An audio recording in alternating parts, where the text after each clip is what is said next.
Food.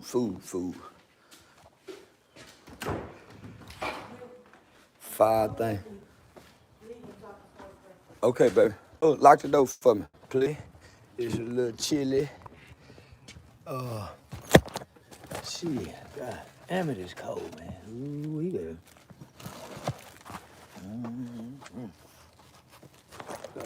It's cold, boy. It's cold. It's cold. Yeah. It's a little nippy out here. Now I got to get up early in the morning.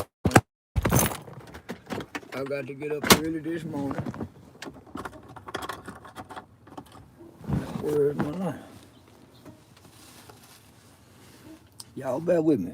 Yeah, just bear with me. Hold on.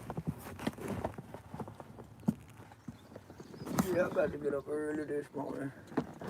I got somewhere to be. Yeah, I got somewhere to be. I'm playing.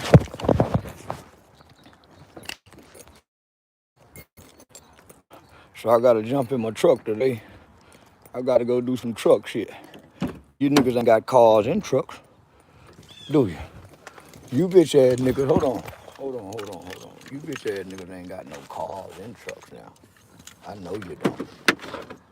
No, it don't go like that. Hold on, bear with me. Let me get this thing right here going. Oh, that's how it go? Oh, there it go.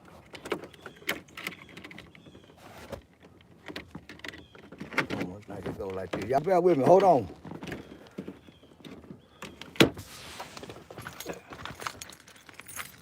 Hold on, man. Get the heat on. Y'all bear with me. Bear with me, Don. Bear with me.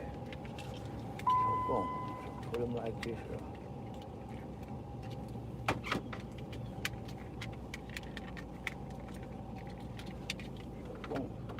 I want to go like this.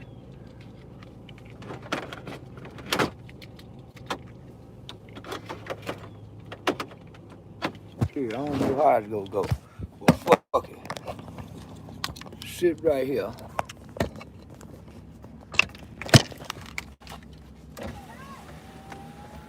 I don't need my gun, baby. I'm going to go meet the police up at the church. But bring the gun then, baby. Hold on, I got it. Baby say, don't leave without this gun.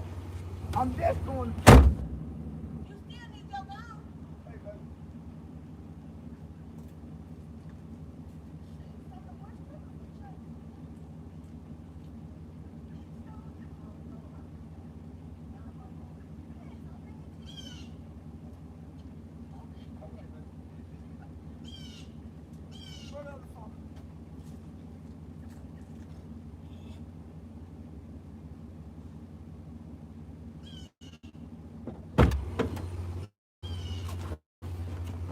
Yeah, baby say, nigga, don't leave this house without the gun. I say, baby, well, I'm just going to church. I'm on my way to T.D. Jake's church. Yeah, I'm going over there with T.D. Jake this morning. Man, what I done done? Yeah. So baby say, baby, it's some of the craziest people at church. Baby, you can't go to church without your gun. I said, boy, that's my bitch. And then listen, now most of y'all nigga, if you leave your phone behind, your woman go try to keep it so she can go through it. I ain't got that kind of woman. I can leave. I'm not arguing with you, baby. You right. I'm not arguing with you. Yeah, you sure right, baby. You sure right, baby. I'm not arguing with you. You sure right. I was slipping without that pistol. Okay, baby. Yeah, she said, baby, he was slipping. She said, baby, Malcolm X was slipping. I said, yeah, baby, you sure right. He was slipping. They got his ass, too, because slippers count. Yeah, they got his motherfucking ass. Now, I got some good shit, a good speech about Malcolm X that talk about the Muslims and Elijah Muhammad and how many women he got pregnant and how they covered up for Elijah Muhammad and how they done the young black girl that ended up getting pregnant by Elijah Muhammad. So, yeah, no, man, I got the whole lowdown on the get down and the get down on brother Elijah Muhammad. But yeah, y'all just come on in. Now, I'm going to go do something you niggas don't do. For one, I'm up early. That's what you niggas don't do on a Sunday after a Saturday, right? Normally on Saturday nights, you niggas wake up late on Sundays. unless it's an 8 o'clock football game. Now, if it's a 7 a.m., 7:30 a.m. football game, you bitch ass niggas will run in front of their TV in your drawers to go watch them niggas play that football. You niggas will go watch them niggas in your drawers, nigga. You'll fuss at your woman if your woman try to come take your attention out your man. Don't you see I'm watching the game? Damn, man, don't fuck with me. Don't bother me when I'm in here in love with these men. Yeah, nigga, them niggas be, don't bother me during football season. I'm watching my boyfriends. Yeah, I'm watching my boyfriend. And them niggas playing hard. Yeah, bitch ass nigga, and them niggas playing hard. Man, how can I make this motherfucker right here a stick? Let me see.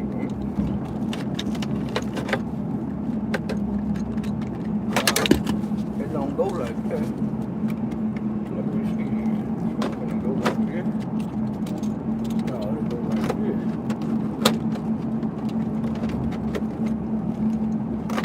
Or will it go like this?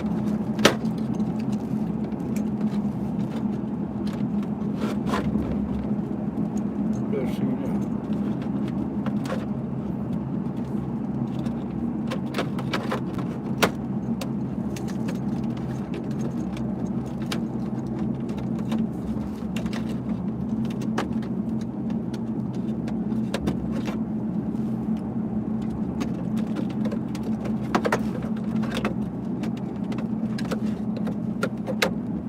Hold on, y'all, just bear with me.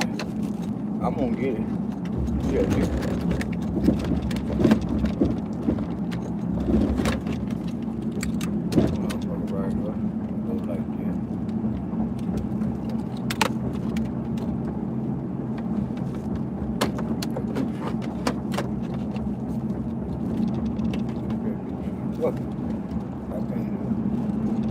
Yeah, I don't need to see what y'all saying. Yeah, I wanted to see what y'all was saying, but shit, fuck it. Yeah, I can't see it. Fuck it. Matter of fact, just put y'all motherfucking ass right here and let y'all look how pretty I look with the sun hitting on me, nigga. Yeah, that's much better. Motherfucking sun shining. Now I'm on my way to church. I'm on my way to the Potter's House Church, TDJ's church. Yeah, now I ain't going up there to go to church. I don't hear no preaching nigga preaching. I'm going up there to do a heroic act. I'm going to go do a heroic act. Now, one of my partners was somewhere working this weekend, and you know they getting the families ready and trying to prep the families for Thanksgiving, and they getting away hundreds of turkeys. I don't know what y'all doing, but man, me and my people, we already positioning ourselves to help the mothers for Christmas, you know, the single mothers for Christmas. So this year, I'm partnering with a mother who lost her daughter to gun violence, street violence, you know, to a murder. And so she has an organization that works with mothers, what is it? Mothers of my angels or something, but it's mothers who have lost their children or lost their sons to gun violence. So I'm partnering with them this year for the Christmas shit. Now I told y'all I do this every year. Now, it's some niggas from the south side of Fort Worth, Texas, some of them some Crips. You know, they the original Crips in our city, and they own construction companies and things like that. So what they do is they get together and every year they give me anywhere from $1,500 to $3,000 in cash money, and I take single mothers shopping and single fathers. I take them shopping. I meet them at the Walmart, and man, y'all go buy what y'all want to buy. I meet them at the register and I pay for it. And while they shopping, I be peeking around the corner, sneaking and recording them. You know, for my own selfish purposes. So this year we partnering with the mothers of my angels, you know, the mothers who have lost their children to gun violence and gangs and streets. So this is what I do, and this is what I do every year, and this is what I'm known for doing. As a matter of fact, these guys from the streets called me and said, hey man, don't forget to tell me, man, what we gonna be doing this year. So they do this every motherfucking year. See, I'm a real life superhero, man. So if you saw me last night, I was out with the wife and the kids, right? In a high, you know, in a real nice area. So I spent time with the wife and kids last night. So I'm up this early this morning, nigga. I got my Superman cape on, nigga. I'm going to go load this truck up. I'm going to go load this truck up with food. I'm talking about 5 crates of eggs for every family. I'm finna load this motherfucker up. And I'm on my way to the ghetto to go help somebody. Go fill up several houses with food. Cause we know they mamas like to sell the food stamps. They go sell the motherfucking food stamps, man. So we know that millions of children wake up in the morning hungry. We know millions of children go to bed at night hungry cause mama done sold a food stamp. Daddy or stepdaddy done ate up all the motherfucking cereal. Your stepdaddy rotten motherfucking ass done ate up all the goddamn cereal. And he don't have no money to buy no milk. We got cereal, but we don't got milk. Stepdaddy don't have a job, so he sit around the house all day frying bacon, making ham sandwiches, making oatmeal, and putting the peanut butter in the oatmeal. So stepdaddy eating up every goddamn thing, waiting on the food stamp to hit the card. When the last time y'all seen y'all stepdaddy or y'all mama boyfriend go grocery shopping? Huh? When the last time you niggas done bought some other raggedy bitch food stamps and brought food stamps into your house? Oh, I forgot, y'all get food stamps, so y'all don't buy people food stamps. And I just want to let the people know that buy food stamps, you know, if you purchase food stamps, don't you know you contributing to the hunger and the neglect of a child? If you buy food stamps, if you sell food stamps and you buy food stamps, you're contributing to the neglect of a child, hunger of a child. So how about everybody just stop buying food stamps? Let the poor people have their food stamps. We need to start a campaign. We need to start a campaign. No more selling food stamps. No more buying food stamps. Because everybody that's selling and buying food stamps, they contributing to the neglect and the hunger of a child. Because we know them children be hungry in the middle of the month. Mama and them that sold them food stamps. We know them goddamn babies. Oh, I'm gonna put you back right. Yeah, we know them babies be hungry in the motherfucker.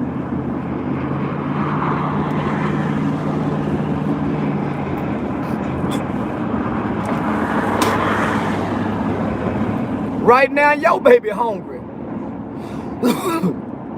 Y'all ain't got no waffles. A lot of you niggas in the ghetto, you don't have no toaster. You ain't got no toaster.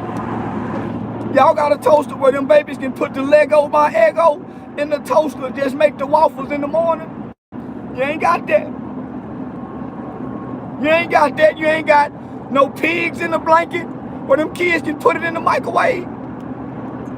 Do y'all have breakfast food? That's all I want to know. What other breakfast do your children eat? Do your children eat ramen noodles for breakfast? What do your children eat for breakfast? You don't cook. Low down, sorry motherfucker, you. Breakfast is the most important meal of the day.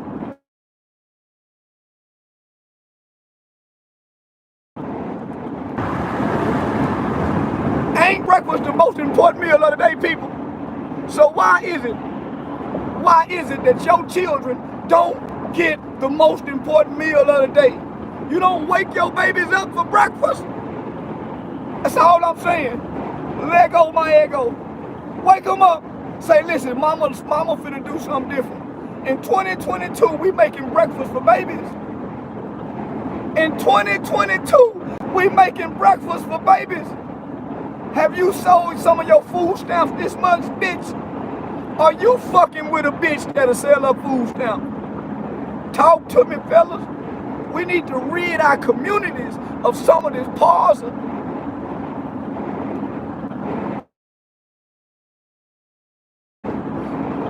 Start shaming all the bitches selling food stamps. Bitch, sell your motherfucking pussy. You get way more for your pussy, bitch. Don't you know niggas will line up to buy the pussy? And they can't keep the pussy. One thing about that food stamp card, they get to keep the card too long. You know what they need to start doing? They need to start making motherfuckers do fingerprints to fence food stamps. They need to start making you sorry motherfuckers go up there and put a thumbprint up at that motherfucker. Sliding the card is cheating now. Sorry motherfucking bitches. Y'all ain't doing nothing but selling food stamps to get your hair done. Buy some weed, put some gas in your car, hire you some drinking money in the club. You ain't selling the food stamp to go invest in nothing.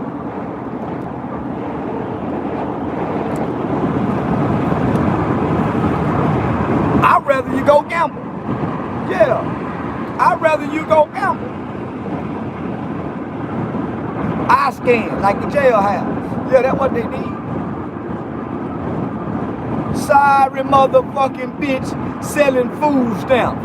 Do your bitch sell food stamps, nigga? Is your bitch known for the bitch to contact to sell food stamps and then in the middle of the motherfucking month, her and them goddamn kids ain't got a goddamn thing to eat? And that's how this shit going out, hey? You bitches selling food stamps and come the middle of the goddamn month, the kids barely got food. You should go to jail. All you food stamp selling motherfuckers, all you food stamp buying motherfuckers should go to jail for child neglect. All you motherfuckers. And you wonder why you don't have good luck. I ain't never seen a motherfucker buy food stamps with good luck. All the people buy food stamps have bad luck. All the bitches that sell food stamps can't get a man. Have y'all noticed that? All the bitches who sell food stamps got a side ass nigga, or they lonely and single, and they fuck men and women. They suck pussy and play in dicks.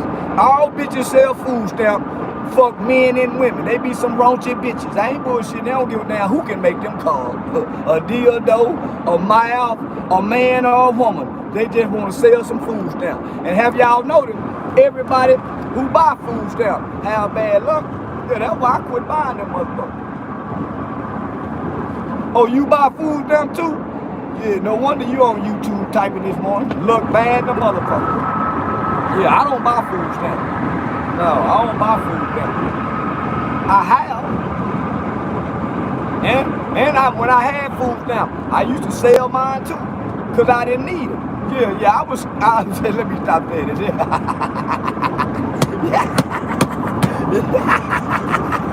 Yeah, I let the bitch talk. I talk the bitch and let me get the kids and get the food stamps. Yeah, nigga, fuck you talking about, nigga, I got food stamps for 10 years. Nigga, I didn't need that shit. Fuck you talking about, but I needed it. Nigga, they let me, I was able to prove I needed it, but I didn't need it. But on paper, I needed it. So shit, I went got them motherfuckers. Yeah, I was playing con with the kids. Yeah, nigga, I was playing con with the babies. Fuck y'all talking about, nigga. But bitch, give me these kids. I want the benefits like the bitch. Nigga, so I'm one of the first daddies niggas know to get all the benefits like the bitch. I got everything except welfare. I couldn't get Section 8, but I was trying. I'm still on the list. But shit, fuck you talking about, nigga. I took the kids and act like the bitch and went and got all the benefits. Nigga, fuck you talking about. Yeah, and I went blind. Yeah, and I went blind, nigga, and got the blind benefit. Fuck you talking about? Yeah, nigga, and I went blind. Yeah, so I'm blind. Nigga, I ain't got no business driving. Yeah, them people say I'm blind. Yeah, I ain't got no business driving and seeing nothing. Yeah, nigga, I tell y'all I've been playing con. And can't nobody prove I ain't blind. Yeah, can't no doctor say I ain't blind. He don't know what I can see. Can you see that now? Well, read that. I can't see it. Yeah. How you driving? blind. I wreck every other day. Just go look at the, I wreck every other day.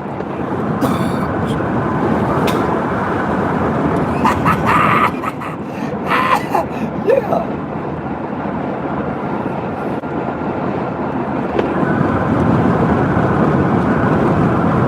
Yeah, on paper, I'm legally blind.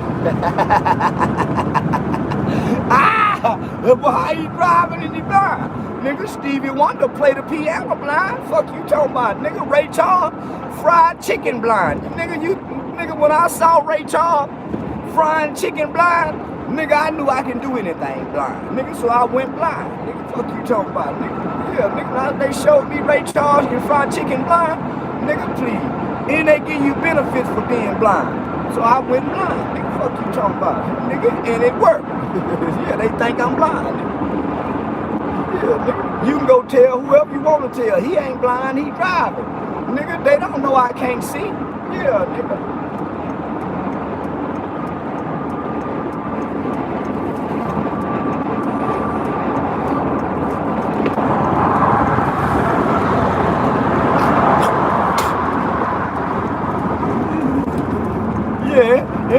Nan nanny boo boo, nigga. Why you think I came up with the slogan nan nanny boo boo, nigga? Fuck you talking about, nigga, cause I've been playing con on everybody. And they don't know when I'm playing con. I'm just nan nanny boo boo on everybody, nigga. Yeah, you been played on. Man, what I thought you said, nigga, what the fuck you listening to a nigga for talking, nigga? Ain't they told you if a power lift move and they lying? I was told if a power lift move and they lying, nigga, watch his actions. Don't pay, man, fuck what he's saying. So, nigga, I come with the, don't, nigga, fuck with that nigga talking about. Watch his actions, so I say anything. Yeah, I say anything. Because people normally saying anything. Normally people just talking. They say, don't mean nothing they saying no way. So, nigga, when I realize most people just talking and bullshitting and lying about what they saying, I say anything. Yeah, nigga, yeah, watch them actions, though. Yeah, so fuck you, nigga.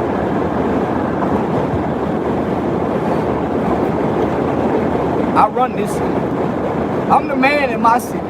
They gave me the key to the city. I can ride around this motherfucker and do whatever I want in this motherfucking city right here. They love me to death. Yeah, just watch when I go to city council meeting too. Watch how when I walk, as soon as I get up to the chambers council, the council chamber, how the police and the marshals down there be greeting. Hey, Mr. White, how you doing? Yeah, nigga, I'm the man in the city, nigga. And ain't nobody fucking with me, nigga, around these motherfucking parts. I ain't bullshitting. I'm up early, nigga. That's what I'm going to go do. Play a superhero early in the morning. You niggas still playing fuck boy, nigga, trying to get some pussy. Yeah, you niggas still trying to get some pussy, playing calm freak, nigga. I'm out with my cape on, nigga, finna go feed families. You ain't fed a family, nigga. You barely can feed yourself, nigga. You barely can feed yourself, nigga. You can't feed nobody else. You can't help nobody else. You can't clothe nobody else. You can't educate nobody else. Cause you dumb. You so goddamn dumb, nigga. You don't know when the last time you read a book. When the last time you read a book, nigga? You ain't no book reader, nigga. You an internet watcher. You ain't a book reader. Dumbass, nigga. Understanding the power and the purpose of a man. Understanding the Power and the Purpose of a Man by Dr. Miles Monroe was the last book I read 2 months ago. Right now I'm reading a book called The Black Massacres that's detailing and talking about all the black massacres that you niggas don't know nothing about. All you niggas know something about is what? Tulsa, Oklahoma. Y'all don't know nothing about nothing else.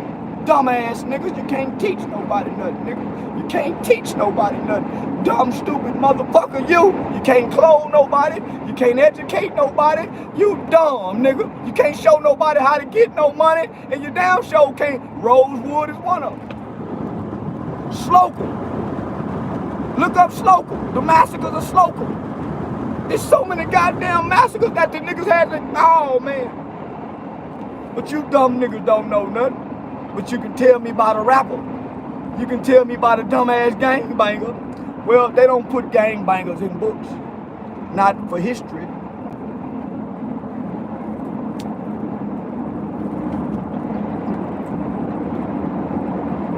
Not for history, baby.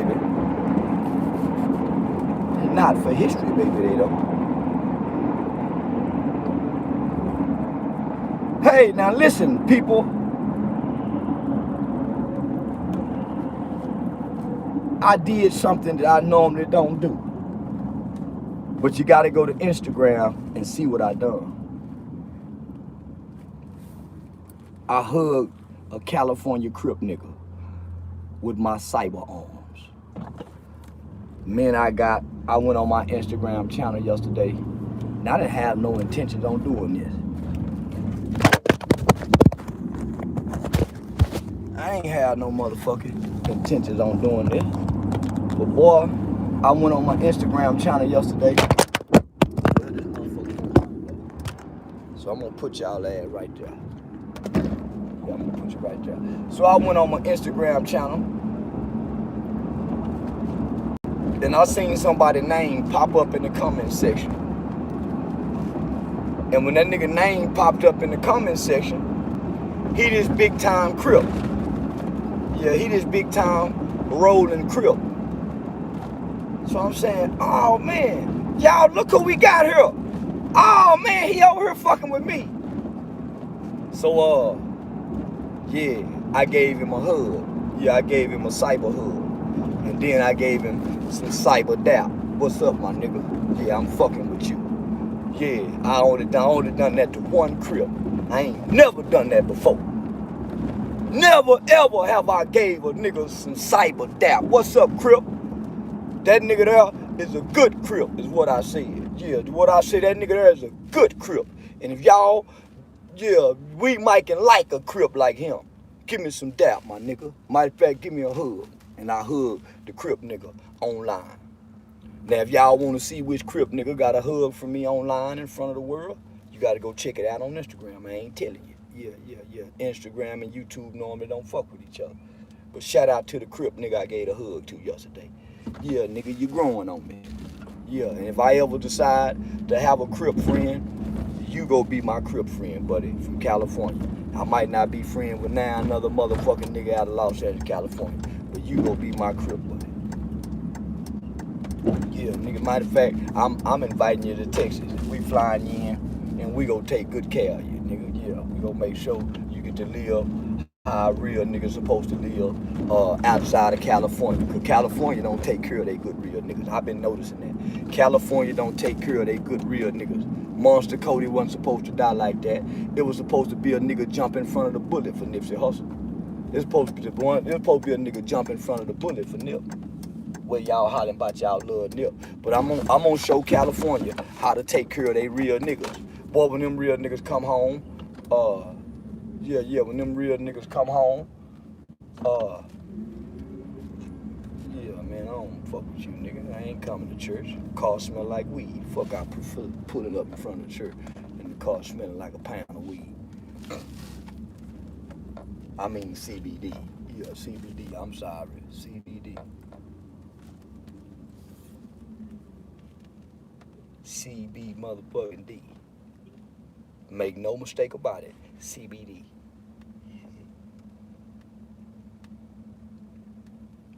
Put the phone on mute right quick, boys and girls. Hold on. Put the phone.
Yeah, nigga, we finna make some families happy. Which one of you niggas need some egg? We finna make some families happy today, boy. Some hungry motherfuckers. Yeah, yeah, we finna make some families happy today, baby. Yeah, which one of you niggas need some eggs? Your mama and them ain't got no eggs in the house. You can make pancakes with these eggs. You can do all kind of things with these eggs. Nigga, you can boil these eggs. Yeah, nigga, you can eat them raw. There's all kind of things you can do with these eggs, nigga. You niggas ain't got no bunch of eggs in the house, do you? How many boxes of cereal you got, nigga? When last time you checked the dates on your cereal, nigga? Can I get out this way? Yeah, yeah.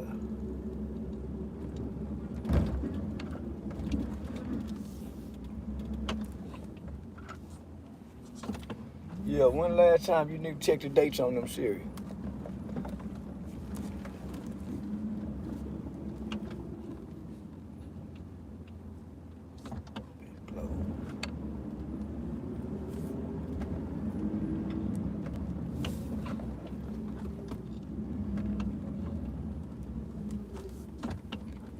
Yeah, nigga. Say, man, I know you niggas hate a nigga like me. You know why you niggas hate a nigga like me? Cause I talk that shit and I live that shit. You niggas can't find no flaws in my game. Yeah, you niggas trying to find flaws in what I say, nigga. Yeah, you know actions speak louder than words, nigga. You flawed in everything you say, nigga. Cause you don't never do what you say. At least I do what I say. Yeah, nigga. Nigga trying to find a flaw, nigga. You can't find a flaw in what I'm doing, nigga. Yeah, bitch ass nigga. Yeah, hoe ass nigga. Let me stop and get me some cigars, man, so I can get this CBD right for the day. Yeah, nigga, me and my baby finna go to the gun range and shoot all the guns. Yeah, see, one thing about you, nigga, for one, you nigga can't afford to do no shit like that. You know how expensive it is, nigga, to waste bullets? You hear me, Junior? Nigga, do you know how expensive it is to waste bullets? Yeah, baby say keep it on you. Do you know how expensive it is to waste bullets, nigga?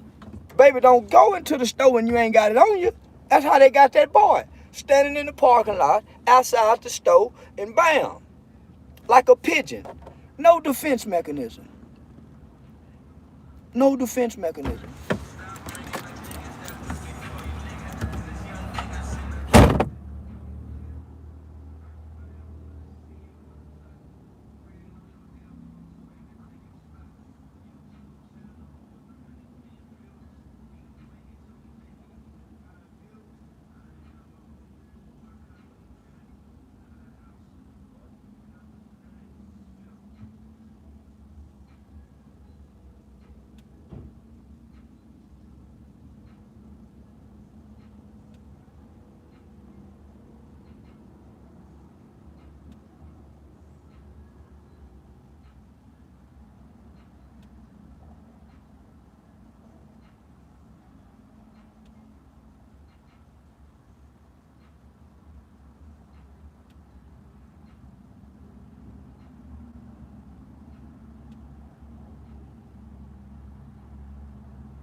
Say, get on in here, nigga. Wake and bake? Yeah, nigga, baby at home making breakfast. Baby at home getting the breakfast ready. Yeah, nigga, my daughter, my son, goddamn me. He over there with his mama. Shit, nigga, we finna go do what loving families do today, nigga. Spend time together. Yeah. You niggas don't spend no time with nobody. You damn sure don't spend time with your family. All your time, nigga, is put in the hood. I mean, all your motherfucking time is put in the hood, ain't it, nigga? Yeah. You niggas done put overtime in the hood. Shit, nigga, you niggas got so much time you done spend in the hood, away from your family, away from your children. Nigga, when them kids calculate how much time you got, they might be able to count on two hands how many times they done seen their dad in their lifetime. Think about that, nigga. Yo, kid, when last time you just, my daughter looked at me last night when we were coming back from having dinner in Dallas, downtown Dallas, at the W Hotel. My baby looked at me and said, Dad, she had been with her mama for a couple of days, went and got her braces yesterday. What's up, soul? Oh, you got it? Yeah, them niggas be surprised to see me. Yeah, them niggas, that nigga say, oh, Charleston White. Yeah, they think them niggas be, man, that nigga way over here. Nigga in the hood. Yeah, in the hood. So listen, boy, my baby looked at me last night and said, Daddy, what you got to do tomorrow? You got a lot to do tomorrow? I said, nah, baby. Why? Because I know kids don't ask questions just for answers. Kids ask questions with a motive. Yeah, so I said, yeah, why, baby? She said, nothing, I just wanted to spend some time with you. We hadn't hung out together in a while. Oh, boy, touch my little old heart. Oh, shit, what? Yeah, man, hell yeah, we can hang out together tomorrow, baby. Yeah, what you want? You want to go to the gun range? She said, yeah, sure. Yeah, boy, say, listen, when them kids do that kind of shit, nigga, it make everything all right. Yeah, it make every motherfucking thing all right, nigga. So, yeah, nigga, I couldn't wait for the sun to come up. I went to bed early. Yeah, nigga, it's like Christmas today for me. Yeah, nigga, I went to bed early. Yeah, motherfucker. Yeah, motherfucker.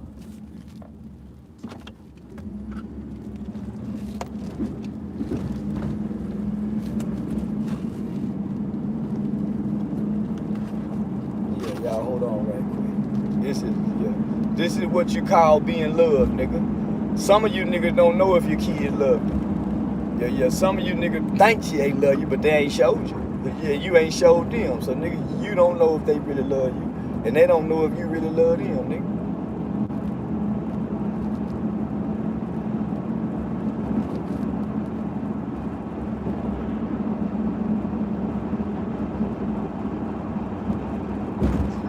Say, what's up, nigga?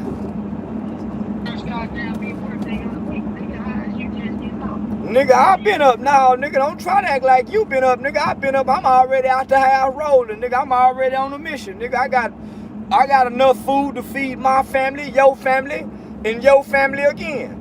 Where you at, nigga? I want to see if you can feed me already. Come on, where you at? Where, nigga? I'm on 30. Where you at? I'm on 30. I'm headed that way. I'm finna come cut rid of yard and rake the leaves up today. I'm already worked out. Where? In Oak Cliff? I'm on my way. I'm on my way, nigga.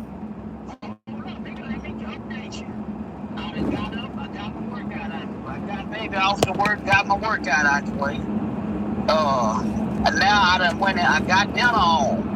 I'm finna put the kids some lunch on before I go. And then I'm up out of there. I got me a meatloaf right now. Yeah, nigga, you ain't no nigga in America on football Sunday. You lying to me. Got dinner prepared for lunch. Nigga, I fixed dinner this morning at 5:30. As soon as I pushed her out the door, I put the dinner on. I ain't gotta worry about that. It's marinating and trickling. So now I'm finna put the goddamn lunch on in case they don't want to ride with me. But if they want to ride with me, lunch gonna be they gonna have a choice of the motherfucking smothered hamburger patties or the meatloaf. But goddamn me, I'm finna take this asparagus and this cabbage with this motherfucking carrot. I got a medley that I make. I saute it. And we're gonna eat that for lunch and dinner, nigga. I was thinking about cooking me some greens, but once I finish with Granny Yard, I'm gonna probably come on back and chill the rest of the day. Well, yeah, nigga, I'll meet you at Granny house. So shit, nigga, I got to, I'm just loading up. Bring that little old thing with you. Yeah, come on, nigga. I'm gonna get drunk with you today. All right, bet. I'm on my way. Get that box. I got it. I gotta go by the house and get it.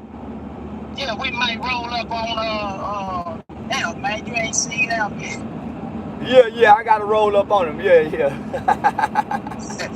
nigga, if you come, we gonna ride up on them. I'm trying to go on and see if the kids wanna roll. I'm gonna bring them. They don't want to roll with daddy no more, nigga. Daddy getting old. Yeah, nigga, you ain't fun no more, nigga. You ain't no more land, and you ain't working no more on the land. Nigga, they want to chop that wood in the backyard and feed it to the chickens. Yeah. Yeah, kept on been tearing that motherfucking tree up. Yeah, So nigga, I love, we can go over there and we can bust a couple of rounds. Did you ever get that them 2 packages? Didn't I give you 2 of them the other day? Yeah. What they do? Shit, they did the food. Yeah, they did the food. Yeah, we can go bullshit. What time Miho gotta be at work? Shit, he at his mama house. Oh, so you got a free day today? No, nigga. Me and Chelsea riding today. So she gonna be with me. She don't want to be over there with all that grass. Yeah, nigga. Nigga. Me and her doing the gun range here in a little bit. So I'm bringing her with me. She hanging with daddy today. Which gun range you got? Which one you going to? The Alpine, one in Kennedale. Yeah, I want to bust that big old ugly motherfucker. Nigga, I'll meet you at Granny House. I'm finna go load up all the guns and get the boxes, and nigga, I'm on my way. How much it costs to get in? $20-something. But the kids? Yeah, kids go free. Yeah, Khalil might want a bus. Yeah, shit. Yeah, come on. Alright, let me get them situated, alright. Yeah, nigga. You nigga don't know how to do nothing with your kids. You nigga too busy. You heard what that nigga say he did on Sunday, on football Sunday? That nigga say he got his wife after work, cause she a registered nurse, studying to be a doctor. Got his wife after work, pushed her out the door at 5:30 this morning. Got up this morning, nigga, put dinner on. This is a black man talking, a strong nigga. One of them niggas y'all call OG. You weak ass nigga you niggas ain't got no OGs like this here, nigga. That's one of them niggas y'all call OG. All the niggas in Texas look up to that nigga there. All the niggas in Dallas, that nigga there was one of the first niggas started the crippin' in Dallas, right? Little bitty boy when he started. So that's one of them OG niggas so-called. I don't know none of y'all OG niggas do no shit like that, do they? Taking care of the kids, got the kids chopping wood, got chickens in the back. Taking care, you niggas weak. That's what I keep telling you, bitch ass nigga. That what make y'all nigga weak to her, nigga. That's why I say California nigga weak compared to us Texas niggas. You bitch ass California niggas ain't up early in the goddamn morning preparing, taking care of the family. You bitch ass niggas in the park, throwing up the set, cuz.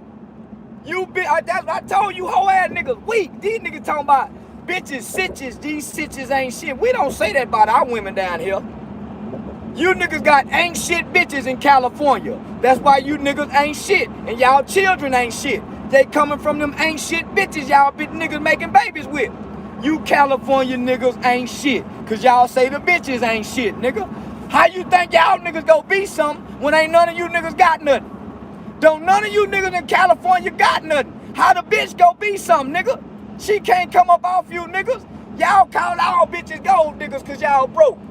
Man, the bitch just want to go out to eat, nigga. Bitch don't want to eat Popeye chicken, nigga. Hoe want to chew on a steak sometime. Yeah, man, bitch want to fly sometime, man. You nigga can't fly no bitch nowhere. Yeah, you nigga can't fly no bitch nowhere, nigga. You nigga got the bitch stuck in the hood with you and think the bitch gonna be something.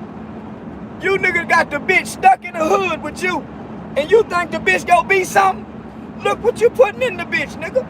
So all I'm telling you, California nigga, and all the women in California, y'all see what kind of men we are down south? These southern men is different, and we ain't sneaking in fucking punks neither. Ain't none of us known for fucking men in prison. None of that, baby.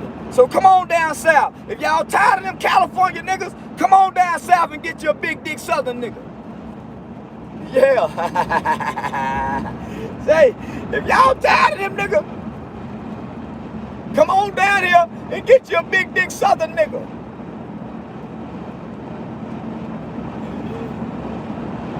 Loading up with the guns today, baby. Say this one of them days, I bet a nigga won't fuck with me. Say, man, I got more guns than your gang. Gang, gang, gang. I got more guns than your gang, nigga. Gang, gang, gang.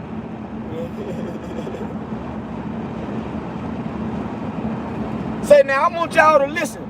Now, enough about them side-rat niggas in California that don't feed the family, don't do nothing about nothing, nigga. Can't take care of the bitch. We on to the Muslim nigga now. So this is to Ben X and all the Muslims. The stick that I always used in representing, and defending the Muslim movement was the fact that it had the ability to reform the morals of the so-called Negro community. It eliminated drug addiction, alcoholism, fornication, adultery, loose sex, sexual behavior, which meant that it eliminated bastard babies, illegitimate children. Well, as long as I knew that this was what it represented and it gave me a strong stick, I could represent it and defend it. But we had a law which was that whenever any Muslim became involved in any kind of sexual relationship with someone to whom they weren't married, that person would be brought before the Muslim community, humiliated, and then isolated for from 1 to 5 years. This was our law. Well, in 1954, a teenage sister left Detroit and became one of Mr. Muhammad's personal secretaries. And there in the Chicago office, she became pregnant after being there for a year. And she was brought before the Muslim community and humiliated and isolated. And a year later, another secretary, this time one from Lansing, Michigan, came to Chicago. She also became pregnant. She was brought before the community and humiliated and isolated. And because the other person was never brought forth during this court session, it was concluded by all of Mr. Muhammad's followers that it was a non-Muslim who was the other party. Well, we grew so rapidly until that in 1957 or 58, the secretarial staff was expanded to, I think, 8 teenage sisters. In 1959, 6 of them disappeared. 2 of them reappeared in Philadelphia about 2 or 3 months later, and they were all right. The other 4 reappeared in 1960. All 4 of them had babies. All 4 of them had become involved with someone and become pregnant and had these children. So it was, from what I now know, when the 4 of them got back to Chicago and began to compare notes, they found that the same man had told all of them the same story and had made all of them pregnant. That the same man was the father of all 4 of their children and had also been the father of the children brought forth by the 2 secretaries who preceded them. So this story was kept among these sisters until 1962. 2 of them rebelled against the person who was responsible and began to tell the story all over the city of Chicago. It caused many of the Muslims in the Chicago mosque to leave and go back out in the street. They knew it, and I knew nothing about it until 1963 when Mr. Muhammad's son, who had been in prison, came out, and he had been a minister. He was very religious and spiritual. And when he began to hear these rumors around Chicago, he went to one of the sisters, and the sister admitted to him that the rumor was true. And it was he who first told me about it. And when he told me about it, I wrote to Mr. Muhammad and told him about it. And he admitted that he had a knowledge of it, and that he'd given me a religious explanation that would fit into prophecy and all of that. So I was quiet. And it wasn't until October of 1963 that it came up again. And when it came up again, I realized that the same person who had made these other sisters pregnant was still busy doing the same thing. He hadn't stopped. 2 of the sisters had 2 children by the same man. And one of those 2 sisters was pregnant still, getting ready to have a 3rd child by the same man. So when it was known among the Chicago officials that I had a knowledge of this, they became very fearful of me. They became very antagonistic toward me, and they had to do something to diminish the authority that I had, for fear that if this became public knowledge, the followers would leave the Muslim movement and follow me. And it was at that time that they used the statement that I made against President Kennedy as a pretext to cut my authority, and some other things happened that finally produced the split, or forced the split. And when I made the split, the only reason that I didn't make this public knowledge was I knew the implications, and I felt that if the Muslims who were in the Nation of Islam knew it, that which enabled them to be so strongly religious and exercise moral discipline would be shattered, and it would cause all of them to go right back and start doing the things that they had been doing previously. Who is the father of all of these various children whom you have enumerated? The first one to tell me who the father was Wallace Muhammad. He told me that the father was Elijah Muhammad himself. One of the sisters, he went to the home of one of the sisters, and when he walked in the door, she said, "I want to let you see something." And she showed him her child. She said, "Here's your brother, and your father is the father of this child." And then I questioned the sisters myself, because I was shook up. And they admitted to me that Elijah Muhammad was the father of their children. And I took it to him. And it was at that time he told me that he was Muhammad, the prophet, and that Muhammad had 9 wives. He also told me that he was David. He was the modern David, and that he was the modern Solomon, and that it was meant for him to fulfill today all of the things that they did back then. And how many of these illegitimate children did he father with the sisters? Well, Hey, sound like Elijah Muhammad was full of shit. Say, did y'all hear what Malcolm X just said about this nigga? Say, now here it is, Farrakhan and Ben X and all these other hook and crook ass niggas got the nerve. Now, we might can say that Malcolm is the honorable Malcolm Little, but Elijah ain't honorable at all. He sound like a bullshit freaking nigga, fucking all the bitches. Say, that's why I say fuck them bow tie niggas. Yeah, fuck them bow tie bean pie selling, fruit selling ass niggas on the corner. That's why them bitch ass niggas can't get up off the corner, man. Get a dope trap, Muslim boys. Say, go on and be who you niggas really want to be. Yeah, y'all don't want to be the kind of niggas y'all are. You niggas want to do what y'all niggas really doing. Nigga fucking hoe, kicking niggas in the ass, and doing other kind of shit, right? So listen, say, man, check this out. That nigga say when he talked to all the girls, now this what the Muslim community was doing. He bringing the women, he bringing the teenage girls in as secretaries. They think they mamas and daddies think they young girls for to be blessed amongst the prophet, the Elijah. Elijah get them little girls in that room, and he go to putting that yellow dick on them. Yeah, you know how them light-skinned niggas is. They want to make love. You ain't never seen a light-skinned nigga in the flick just slanging dick. I don't care where about you can't find I don't know now flick I ever seen. A light-skinned nigga in there slanging dick like that skinny black boy. So listen, Elijah in there with the yellow nigga shit. The light, you know how them, that's why I can't stand like Al B. Sure ass nigga. Yeah, I can't stand no Al B. Sure ass, good her ass nigga. So listen. Yeah, I'm just fucking with y'all. So listen, Elijah got them young gals in that motherfucking office playing secretary. He got them staying late, coming in his office, filing paperwork, priming that dick up. And he fucking them. And back then, them old niggas didn't wear no rubber. Yeah, them old niggas used to get burnt, used to burn holes and everything. I bet he was burning bitches. I bet Elijah was burning shit out them little girls. Cause them wasn't the only ones he was fucking. Shit, you got a nigga, you think if he fucking getting teenage girl ready, he fucking dope hoes and everything. Say he, man, and then he hollering he the modern day David and Solomon. Them was some fucking motherfuckers. And they was some killers. Yeah, David was a killer. All David did was fucking kill. And David sent one of his men off to be killed. So it's no coincidence that Elijah Muhammad would tell the honorable Minister Malcolm X that, hey, no, nigga, don't trip about me fucking all these bitches. I got to fulfill the prophecy. You the only nigga get to fulfill the prophecy, bro. You the only nigga get to fulfill the prophecy. I won't believe nothing no man say. Now here it is. You done told us we can't fuck nothing but one bitch. And we can't fuck none of these hoes that we got up here. They got to be behind us. We go to church and we pray. We all on the ground with our ass up in there, and the bitches back there. No, man, this shit ain't right. Yeah, we got to peek over our shoulder to try to see a hoe at church. Man, fuck that shit. We going to the Christian church. So Elijah telling everybody, you can't have number one bitch, nigga. Okay, Elijah. Elijah turn around. He get caught fucking plenty bitches.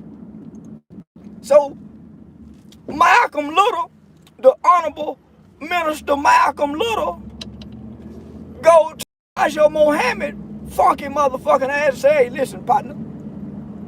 Man, these women say you done impregnated all of them, and they all young gals.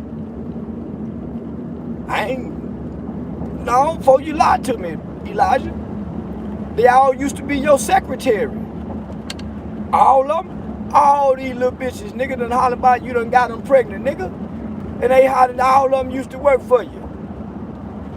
But man, let me sit down and explain to you what's going on. Well, I'm listening. I'm listening, Sensei. Well, son, I gotta fulfill prophecy. Okay, Sensei, I'm listening. Well, I'm like David. Remember David was fucking everybody?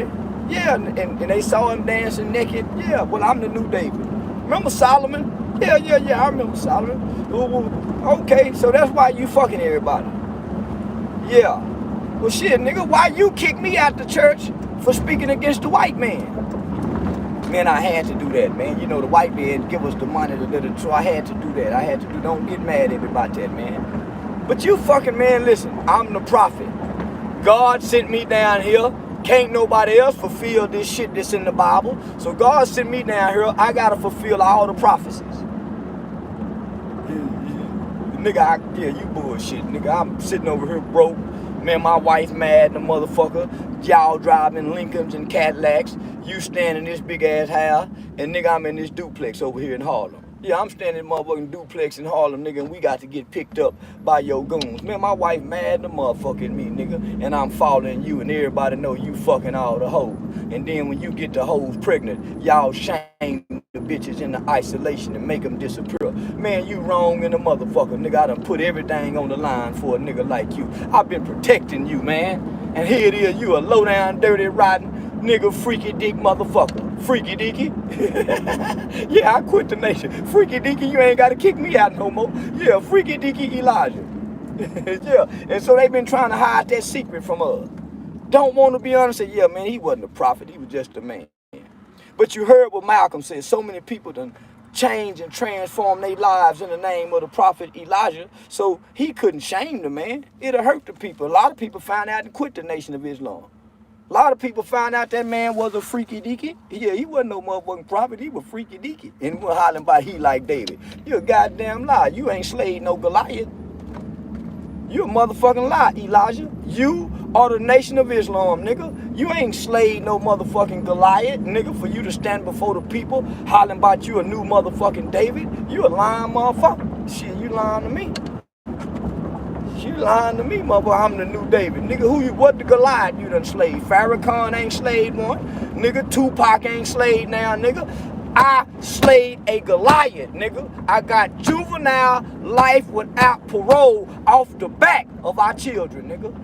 Niggas used to get life without parole, nigga, 16, 17 for a murder in this country.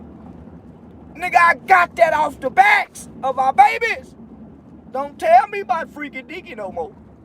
And I ain't getting the fuck all the bitches now. I ain't fucking all the bitches. I ain't doing what freaky deaky doing. I would love to do what freaky deaky did. Nigga had me a whole squad of people and got me a bunch of secretaries. I can drop that raw dick off in. Boy, raw fucking is good. Nigga, please. Freaky deaky with raw fucking.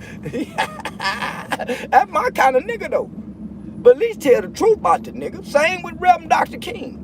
Dr. Reverend Martin Luther King Jr. was another freaky deaky motherfucker. But they don't want to tell about these men. They want to keep the character. They don't. That's why I keep trying to tell y'all, fuck them characters. Look past that prophet. The prophet is a character. Look past that minister and that reverend. That's a character. Let's look at the man. And the man like fucking them bitches, man. Every man like fucking them bitches, man. And they try to talk that holier than thou, I'm the prophet talk. No, you got flaws, man. So I can't follow you, man. You got flaws, man. I'm gonna follow what's inside of me before I follow what's outside of me, man. I'm just saying, man. Yeah, man. Yeah, man. I'm gonna look what's inside of me, man, before I follow what's on the outside of me, man. At least I can trust my flaws and my demons, man. At least I know what I'm gonna do, man, with my flaws and my demons and all that other shit. I don't know what another nigga doing with his flaws and his demons. So I'm not putting no man on no prophet pedestal and say, hey, that's a prophet over me, man, and he my leader and he my minister. He equal to me, man. I ain't following me. He got to be equal to me, man. And what I mean by that, he can't talk to me every Sunday. He can't preach to me every sermon. Some sermons I gotta preach to him, nigga. If we partners and we equally, you can't be the preacher all the time, Farrakhan. You got to say over everybody. No, that means you over me, man. So no, man, you got flaws, you got demons, man, and I can't get down with y'all, man. So what we do, we just go stay shoulder to shoulder, so we don't never go above each other, man. I ain't over you, you ain't over me. I got your back, you got mine. United we stand, divided we fall. One love from the heart, man. We ain't gotta be each other leader. So that's how that go, Jack. So I'm telling all young niggas, man, we ain't gotta be each other leader, man. No, man, square business, man. We ain't got to be each other leader, my nigga. You ain't gotta lead me, my nigga. Fuck, how I'm gonna lead my family, but you lead me. I'm running down to submit to your sermons. I'm running down to submit to your sermons. So meaning, when me and my bitch got a problem, she looking to you to solve me and her problem. But what do you think the minister say? I'm gonna go talk to the minister about what you doing. Bitch, ain't nobody over me. Bitch, ain't nobody over me, ho. But when you subscribe to that religious shit, then they can go tell the minister on you. And the minister send some people down and try to come talk to you about what's going on in your household. Because your woman is really his woman. So no, don't go join no group, nigga. So no, man, fuck that shit. Nigga, he ain't gonna let me check his bitch about what he doing. So how them niggas go come to my door? So now, my nigga, I know how them niggas get down and play down, nigga. You niggas, I ain't like Malcolm. Malcolm didn't have a house full of guns. Fuck you talking about, yeah. And that nigga, and he ain't gay. Malcolm didn't have no niggas that'll shoot with him. And if he didn't have a woman. He had some women that'll shoot for him. All he had to do was pull back, get away from them niggas, man, and get with some bitches that's really solid and down for the cause. Them bitches don't want no pussy. They just want to believe in something that's real. And Malcolm was real. Yeah, that's why these bitches won't follow y'all. They won't send y'all no money. Whoever they think real, that's where they send their money to. Whoever they think real, nigga. And them bitches know y'all ain't real. That's why you can't get the bitch money. Grandmama told me, boy, if a woman like you, it ain't nothing she won't do for you. Well, how do you know she like you, grandmama? She'll give you her money. She give her pussy to a stranger. She'll give her pussy to a nigga she mad at. She'll give her pussy to a dildo, and it can't do nothing for her. So don't worry about that pussy and what she do with it and who she give it away to, son. You stay focused on her money, because she cherish her money, because her money is her security. Her money is her comfort, because she know when a nigga ain't there and can't do for her, she know her money will help her be able to do for herself. So if she really like you, she'll give you her money. So that's how I understand if a woman like me, I come begging. Motherfucker, fuck you talking about? Now I don't want no pussy. I need some help. And if I don't need no help, I'm gonna make up a lie. I'm in trouble. I need to pay the lawyer. They talking about locking me up. I'm on probation, and I got probation fees, and I'm behind on them. Don't let me meet a new bitch. I got a story to tell her to play her out of money, nigga. A fool and they money shall depart. And I ain't trying to turn her into no fool. I'm just trying to show her I'm the kind of nigga she can trust with giving her money to. I'm gonna borrow it from her if she don't give it to me. And when I pay her back, I'm gonna pay her back more than what she gave me. It's called interest. You niggas don't know how to play the state, nigga. Bitch ass nigga. You niggas don't know how to borrow no money from no bitch because you just met her. You just met her and she like you. And this is a way for her to either trust you or distrust you. Can I borrow something? And I'll pay you back and I give you some back extra. So if I borrow 500, I'm gonna give you back 650. If I borrow 1,000, I'm gonna give you back 1,300.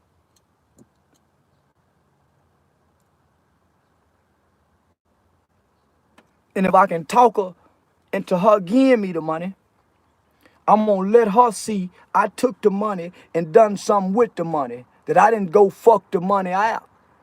I'm gonna show her I went and done something with the money. I went and made some money with this money. And then I'm gonna go give her back money. I'm gonna give her a percentage. I'm gonna give her back what she gave me. And then I'm gonna give her a percentage on what I went and created with the money she gave me.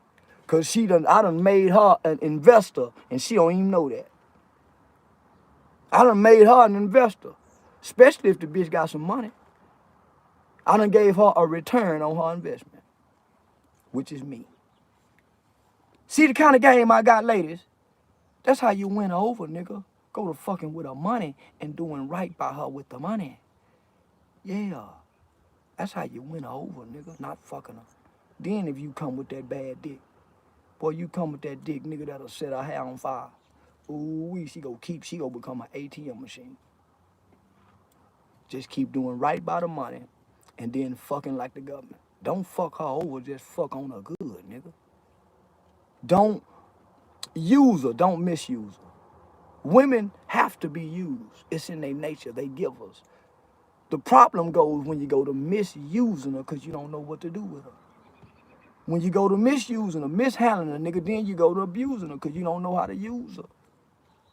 You trying to turn her into a fuck doll, nigga. And she trying to elevate. And you trying to keep on her back.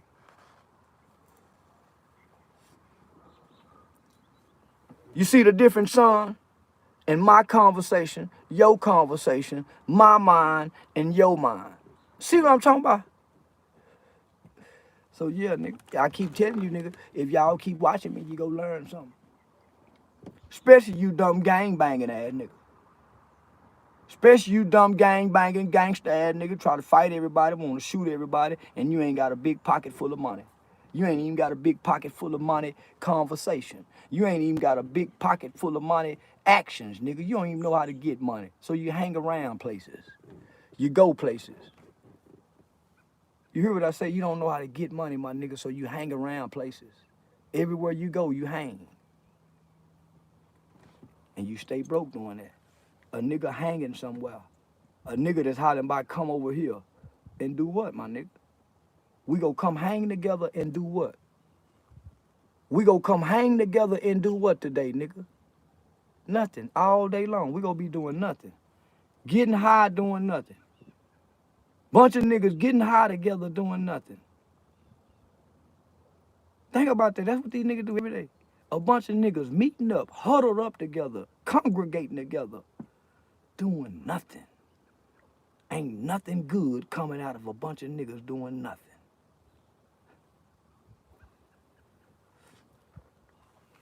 And everybody on the same page. We just hanging out together. You can't be strong if you ain't alone. You can't be strong, nigga, if you ain't alone. See, when you're around other people, all y'all leaning on each other. When you're around other people, all y'all leaning on each other. And if you ain't leaning on each other, all y'all pulling each other down because y'all ain't uplifting each other. So if y'all leaning on each other, then all y'all become one another crutches. So that's why y'all seem like y'all need each other. Y'all make excuses for one another. Y'all blame everybody else for each other. Y'all ride or die for one another. But as soon as we separate the group and one of y'all gotta stand by yourself, we see how weak y'all are. Let 2 or 3 of y'all go to jail. Let one of y'all get killed. We see how weak the group is. We see how weak the group is. Let mama die. Let daddy die. Let grandmama die. We see how weak the family is. Mama was the crutch for everybody. Everybody leaning on mama. Everybody leaning on mama. Everybody leaning on mama, boy. So when mama gone, the crutch gone, everything falls. Whole family go in the rake. Cause mama died. Mama was the crutch. They were pulling mama down. Everybody was leaning on mama, tearing her down. Mama keep leaning on you, boy, they gonna push you down. They ain't pulling you up, they leaning on you too much. They don't never learn not to lean on mama. Boy, they push mama all the way down to the ground. And then when mama finally go on that ground, everything crumble because the crutch gone. The crutch can't hold it up no more. So start paying attention to these niggas running in these groups. Start paying attention to the niggas when the group was strong. See what happened when this one die, when this one go to jail, this one get crippled, and then look at the group. They become has-beens. They become has-beens because they lost their crutch. Niggas can't stand on their own, especially with their flaws. So a nigga put his hood up in front of you so he hide his flaws. Tell them how many niggas you fucked in prison, niggas. Step from around the hood. See, long as you got the hood in front of you, OG such and such. But you won't write the book on what you really had to do, nigga, in them cells. We ain't heard them stories yet. We ain't heard one big homie come home yet and say, yeah, nigga, I was fucking in there. I had to. I couldn't do it. This is why I could. We ain't had one nigga come tell us a story like that. Why they hiding that story? They telling every other story. Tell us about one that was down there sleeping other than that nigga that got on that stage one time and said, I like booty. He wasn't OG. So give us an OG nigga to say, yeah, nigga, my OG nigga was fucking somebody. They ain't got no stories like that, and I wonder why. Hollywood got to tell us. These niggas won't tell us. Let me go on in here and have breakfast with the family, and I want y'all to hear how lovely this woman sounds when I walk in the house for breakfast in the morning. I'm telling you niggas ain't got it. This motherfucking good. I'm telling you niggas ain't got it. This motherfucking good at all, nigga. And you niggas can't conversate. This motherfucking good, nigga. Yeah, and you niggas can't conversate. This motherfucking good. I'm the new minister, nigga, and I ain't trying to fuck all the women. That's what I ain't trying to do. Yeah. I ain't trying to fuck all. Y'all see them motherfucking socks like that, man. Yeah, but socks matching with that blue. Yeah, I'm on my Crip shit. And yeah, I wish I would be. That punk ass shit.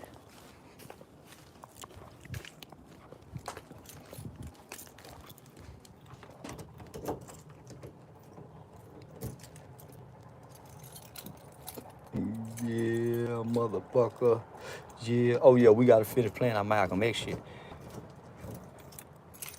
Motherfucker, the house key.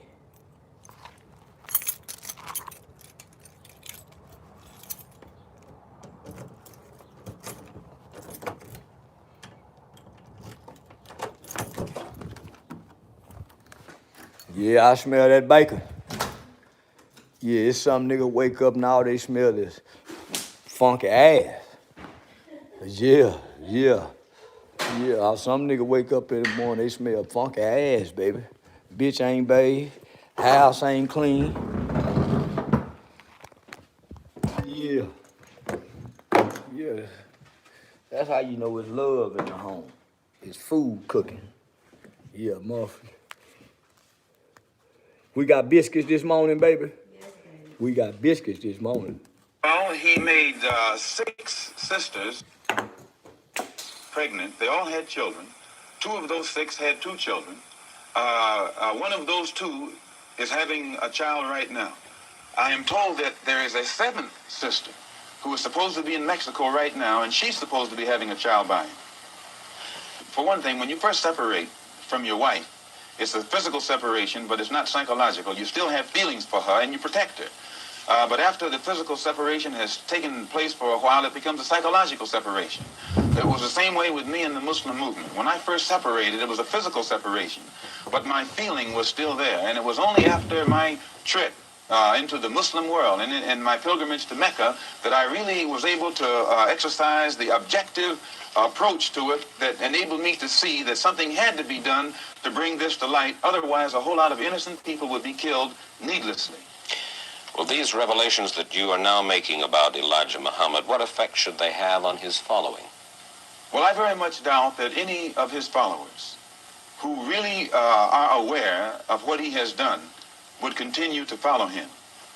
He may try and justify it by saying that he's a Muslim, and that a Muslim has a right to these wives. if this were the case, these sisters should not have been humiliated. These sisters have been looked upon for the past 5 years, or 6 years, or 7 years as being guilty of having committed fornication. They have been debased. They have been degraded. I have heard him himself refer to them as having disgraced him. So if they were his wives, he should have given them a position of respect so that all of his followers would respect them and that they would have the protection of his followers today. Well, do you feel that you then perhaps now should take over the leadership of the black Muslims? No, I have no desire to take over the leadership of the black Muslims, and I have never had that desire. But I do have this desire. I have a desire to see the Afro-American in this country get the human rights that are his due. I believe that the Islam religion is the best religion for our people because it creates unity and it gives one dignity and racial confidence and all of these things that are necessary to make a complete human being. Are you not perhaps afraid of what might happen to you as a result of making these revelations? Oh, yes. I probably am a dead man already. What do you mean? When you understand the makeup of the Muslim movement and the psychology of the Muslim movement, as long as if I myself, by having confidence in the leader of the Muslim movement, someone came to me, and I had no knowledge whatsoever of what had taken place, and they told me what I'm saying, I would kill them myself. The only thing that would prevent me from killing someone who made a statement like this, they would have to be able to let me know that it's true. Now, if anyone had come to me other than Mr. Muhammad's son, I never would have believed it even enough to look into it. But I had been around him so closely, I had seen indications of the reality of it. They but call my that religious red flag. sincerity made me block it out of my mind. Have you received threats on your life? Oh, yes. I first received threats on my life in December. In December. No, not in December, in January. When it first became known that I had come back to New York and told the captain of the fruit in New York, who was my right-hand man formerly, and also the secretary of the New York Mosque and the minister in Boston. When it became known that I had told them, then an effort was made to shut me up. One brother encouraged to go out to my house and shut me up. And fortunately, it was a brother who was well capable of doing so, but it was a brother who was highly intelligent. He was academically equipped to think for himself. And what he was told to do didn't add up. And fortunately, he was the one who put out a feeler to me to find out what was wrong. And I opened his eyes. And then he opened the eyes of the same crew whose job it is to do this kind of work. You mean he was going to kill you? Oh, yes. One of them was... Malcolm was a brave man. One of them to wire my car with an explosive. That one is with me right now. Well, fortunately, while I was among the Muslims, I never lived beyond my means, and I have learned how to live within means. And I still have the clothes that that was provided for me at that time. I'm in the house that was provided for me, although we're in a court battle. They're trying to get it back. And I have made this statement to them concerning the house that they could have it. If they would take me back, that they would permit me to come before the Muslim movement, the rank and file, and explain or defend myself against all of the charges that they've made against me, they could have the house. But they are going contrary to their own laws by standing up in the mosque and indicting me, but never giving me a chance to defend myself. And they say that no one can judge me but Mr. Muhammad. In this case, Mr. Muhammad can't sit as judge because he's involved in the case. Elijah Muhammad says of the Muslims, we carry no arms, and we do not seek to win victory with arms. We do nothing to others that we would not have done unto us. So y'all mean to tell me, these are the words of Malcolm X. These are the words of Malcolm X. So now y'all telling us, come on, man. The federal government, they want us to believe our federal government killed this man. There's no way in my life I'll believe that. I'll die believing what I believe. I'm too old to be convinced of anything. With my sound mind, my logic, and my comprehension. These are the words of Malcolm X. He said he talked to all the women. He talked to all the women that Elijah Muhammad impregnated.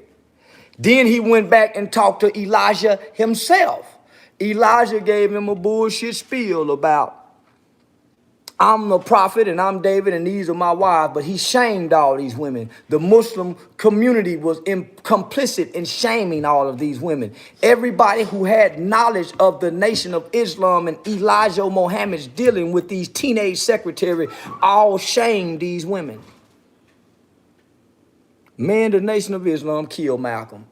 Now, this is my first time ever in life hearing these words of Malcolm X.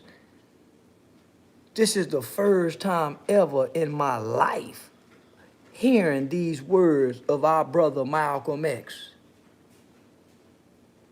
And Ben X got no wonder they came up against me. The truth, they'll kill you for, not a lie. They don't kill niggas for telling lies on prophets. They don't kill niggas for lying on ministers. They don't kill niggas for telling lies. They kill niggas for telling the truth.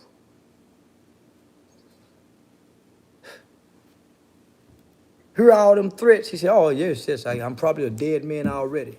See, the difference between Malcolm and me is, Malcolm wasn't gonna shoot no nigga.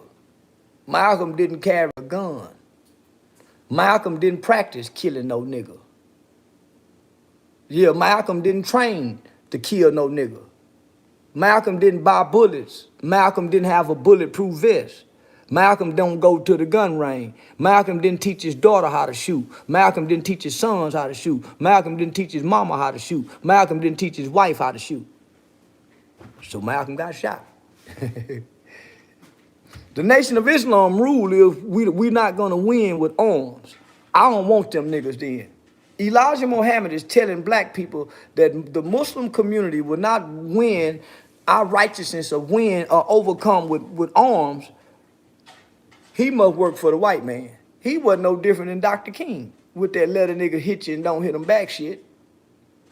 Let a motherfucker kick you in the ass and put your ass higher and run a little faster so he don't kick you so hard.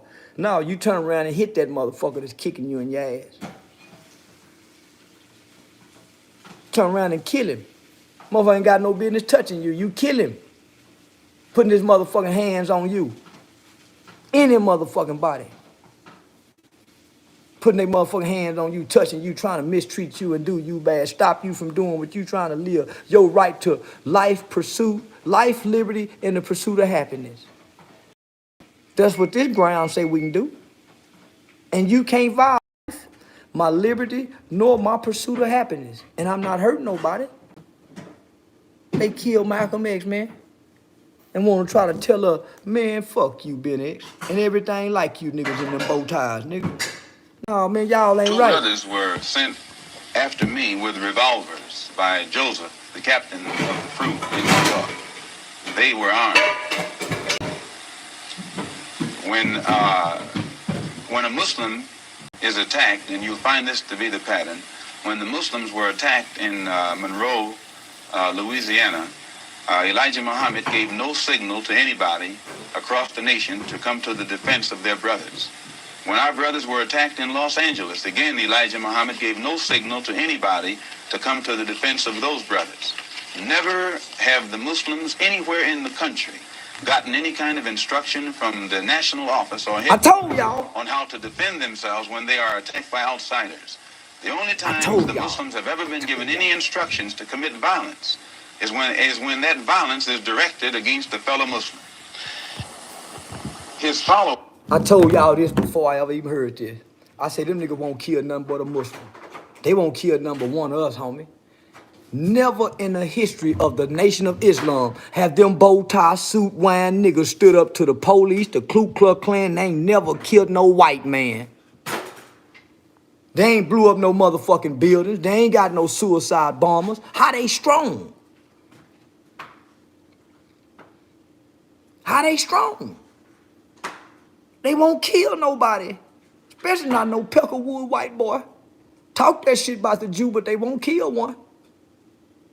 They talk that shit, but they won't kill nothing but us. They won't punch nobody but us. So that's why I say fuck them niggas. And I just heard Malcolm say it himself.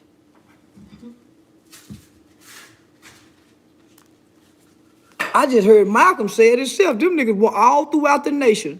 Elijah never sent nobody to go defend the brothers, but them niggas show up in Malcolm house with revolvers. They show up in Malcolm house with revolvers.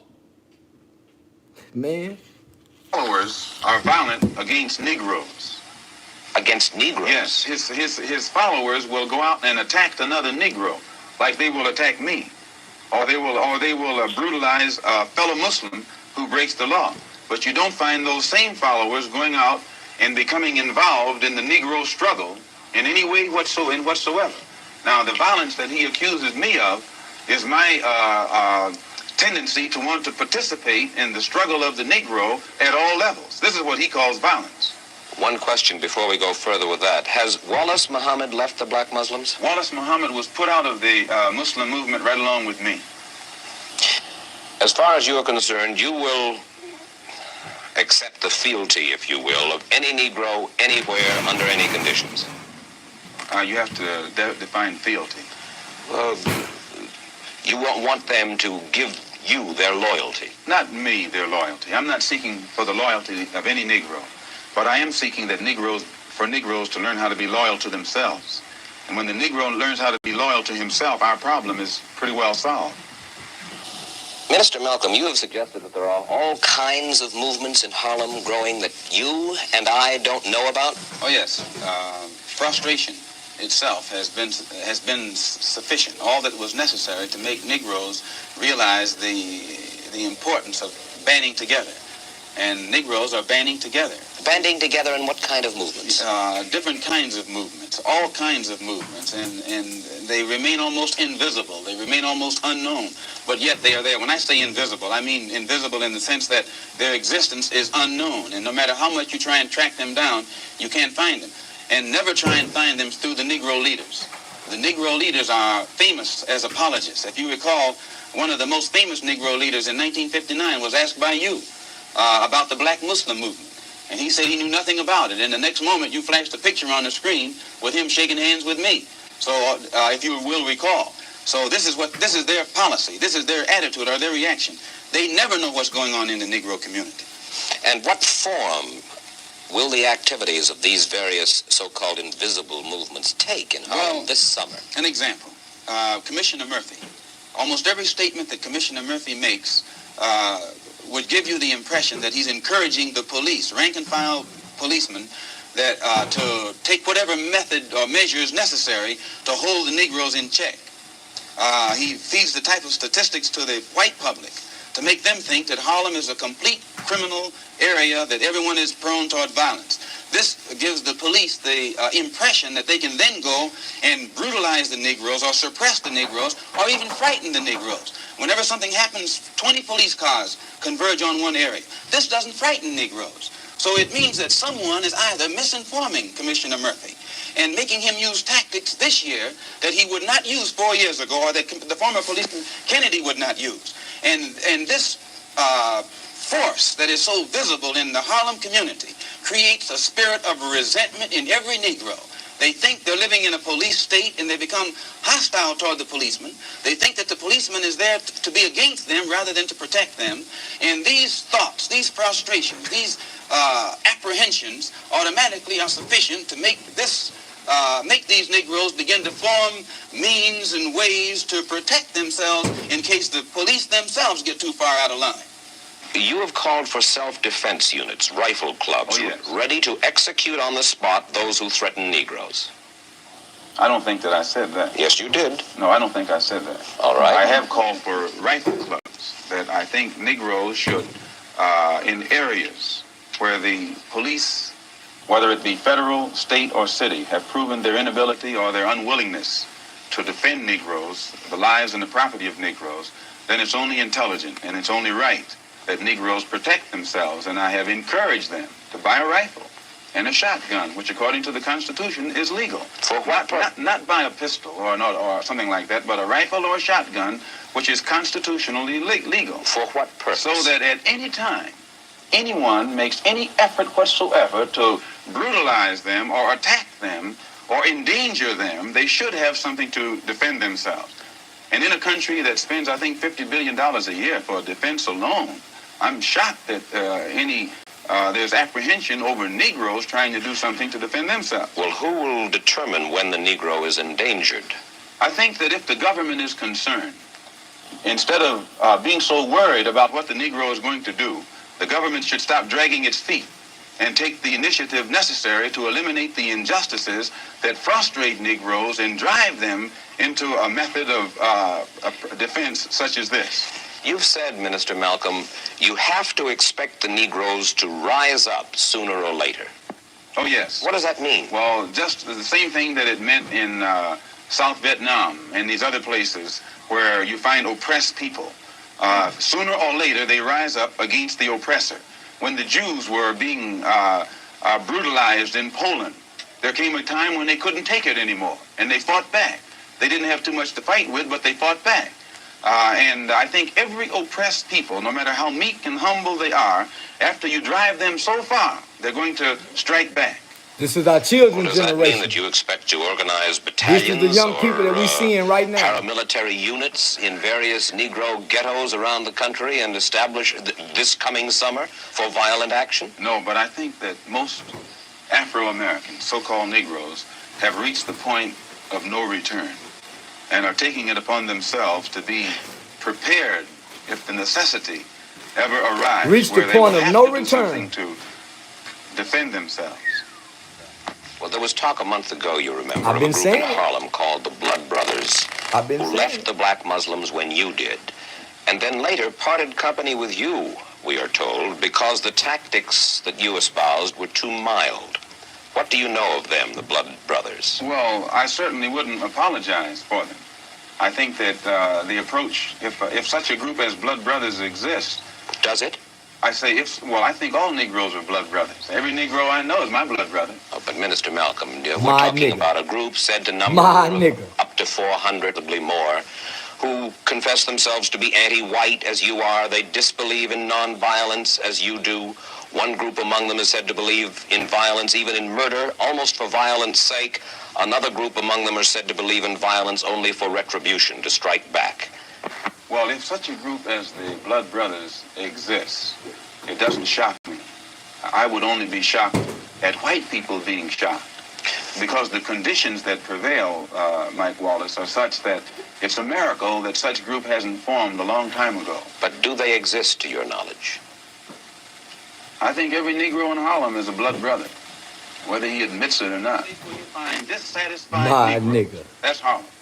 Say, my And nigga, that nigga. whereas Jay. 20 years ago, when you'd have a little race riot, it was confined to a community. Today, Mike, if you have any kind of racial explosion, it will engulf the entire city, and it will have a chain reaction effect of spreading from city to city and on an international scale from country to country. And I, for one, would not like to see it happen, but I am a realist enough and I'm man enough to face the fact that the potential ingredients for this explosion exist, and I will never try and make the public think that it doesn't exist. Well, when you walk through the streets of Harlem, you hear this comment and that comment, and you get the impression that everybody is ready. They have arms? I think Harlem has always been armed. Do you look for violence in Harlem this summer? I do look for violence. When you say Harlem, mind you, Harlem is New York City. All right, Queens is Harlem. Brooklyn is Harlem. The Bronx is Harlem. Westchester is Harlem. I mean, could you not become the leader of this kind of a group? Which kind of a group? A violent group. It's not a case of becoming a leader of a violent group. I don't think any group, even that's ready, wants violence. It's a case of... Is this not, Minister Malcolm, a call to action of sorts that you are raising here and now? I don't have to raise a call to action. And this is what I'm trying to make white people see. They have lost their ability to be objective where the race problem is concerned, primarily because they know that no real meaningful results have come from the Negro struggle. And in defense of this, they always call it or label it violence. You really believe that any meaningful result is going to come from violence? It's not a case of violence. I think that, see, if you could get away from looking at it as violence, then you would be objective and see that actually all it is a tendency to react to what they are confronting. White people don't realize how frustrated Negroes have become. I think they have come to understand the Negro's frustration, but they are also of the opinion that no good can possibly come from violence. If they are of that opinion, Mike, if you think that the powder keg that's in your house is going to explode under certain conditions, either you have to remove the powder keg or remove the conditions. You can't stand there and label the powder keg as an enemy when you have the ability or have it within your power to change the condition, and it won't explode. Do you know of any contingency plan for action? No. I know of none. But I don't think if you go and study the history of oppressed people, usually their initial action is not a plan. Usually it's a reaction, and it's on the part of a few, and then everybody gets right on in with it. And I think you'll find that if Negroes ever have to resort to any kind of physical action to defend themselves, many white people will be on the side of Negroes. Many white people are fed up with what the Negroes suffer. And this is what I had to become aware of on my pilgrimage to Mecca. I could see then there are many white people in this country who will side with the Negro in whatever he has to do to protect himself. You have changed your attitude about the white man in the United States to some extent. Well, I've broadened my scope. Travel broadens your scope. It gives you a wider understanding. And I have, in my many lectures on college campuses, seen many whites, even as a black Muslim, whose reaction to much of what I had to say showed me that they were genuinely concerned. Some weren't genuinely concerned, but many of them were. And this element is increasing. But that's a considerable change of opinion in Malcolm X. No, today I'm speaking for myself. Formerly, I spoke for Elijah Muhammad. And everything I said was, Elijah Muhammad teaches us thus and so. I'm speaking now from what I think, from what I have seen, from what I have analyzed, and the conclusions that I have reached. And the white man is no longer the devil, and he is no longer bound to be evil. The Holy Quran teaches us to judge a man by his conscious behavior. By his behavior. And my reason for going to Mecca was to get a better understanding of the religion of Islam and what the Quran teaches. So I judge a man by his conscious behavior. I am not a racist. Let me see. This nigga said, I'm confused one day. You cheering and praising the white man, and the next day you talking like Malcolm. How that work? I ain't never in my life heard a Malcolm X speech. This is my first time ever hearing Malcolm X talk. I ain't never seen nothing but Spike Lee movie Malcolm X. I read Malcolm X book. I ain't never heard Malcolm X speak. So how in the fuck I'm gonna talk like Malcolm? Nigga, I've been talking like Texas nigga. Weasel. Don't y'all see? Y'all watching my reaction to Malcolm X. I'm amazed at the brother. Y'all sitting here watching me go, oh wow. I ain't never heard this nigga speak. But let me go back to the nigga I got confused. I done to you what I like doing to nigga. Confusing a dumb motherfucker. So my job is complete. Baby, this nigga say, I'm confused. One day you turn, then tomorrow I'm gonna be saying, fuck Malcolm X. Yeah, tomorrow I'm gonna be saying, man, Malcolm X was a weak ass nigga. He ain't killed nobody. He let some niggas shoot him. He ain't have a gun on him. He supposed to die with the gun in his pocket. So I'm praising him right now. Then tomorrow I'm gonna be saying, fuck Malcolm X, bitch ass nigga listening to Elijah Muhammad. That's what happened to him. Had he never got tricked listening to a sucker. Yeah, so yeah, when I get mad thinking about how he lost his life, I'm gonna go to saying fuck him too. So you gonna be confused some more. Just keep watching me, bitch ass nigga. I'm confused baby, don't I confuse you sometimes? Yeah, nigga, I confuse everybody. Nigga, I ain't the same every day. Yeah, nigga, I ain't gonna never be the same every day. And I ain't gonna be consistently the same. Nigga, I ain't gonna like everything. Yeah, nigga, one day I'm gonna say something totally different. Man, when you said this, man, so? Yeah, nigga, I say a bunch of shit I don't mean. Yeah, you talking about. Say, so let me tell you.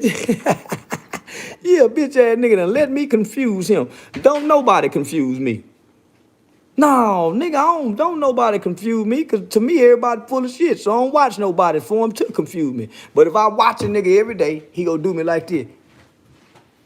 Yeah, that let me know you one of my biggest fans. Yeah, that's what happened to a bunch of you niggas. You started out liking me, and now you hate me. Or you started out hating me, now you like me. Guess what? That's why the preacher got such a hard time at church.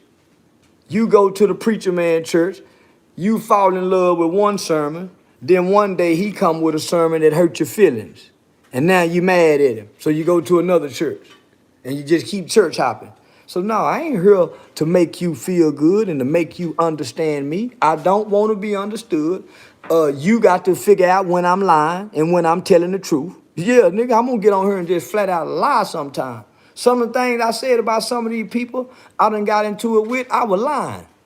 But you don't know I'm lying. Yeah, nigga, so yeah, nigga, I'm gonna lie to you sometime. Man, I'm gonna come on here and I'm gonna contradict myself. You'll never know my real thoughts. You ain't gonna know if me and my wife can't pay the light bill. You'll never know that. Yeah, nigga, if I go broke, I'm gonna do just like every other celebrity, nigga. If I go broke, I'm still gonna play rich. Yeah, nigga, I'm gonna get me a background. Now that Facebook got the new part where you can make it like you somewhere else, you'll never know what's going on. Nigga, you nigga looking for something real on the internet. I'm gonna play on your mind every time. So yeah, motherfucker talking about you confuse me every time. Yeah, that's what I'm here for, nigga. I didn't come here to be honest. Man, thank God we've been blessed. Yeah, I didn't come here to be truthful to a bunch of people that believe in lies and reject the truth. Yeah, so nigga, you got to know when I'm telling the truth. You got to know when I'm talking the talk. You got to know when I'm bullshit. Nigga, that's what the character is for. Now, you ain't mad at Denzel for playing Lonzo in Training Day, is you? Yeah, you ain't mad at Denzel for playing Lonzo in Training Day, nigga. So don't go to fucking with me about me playing what I'm playing, nigga. You just know I keep telling you, I don't subscribe to any of the tenets of racism.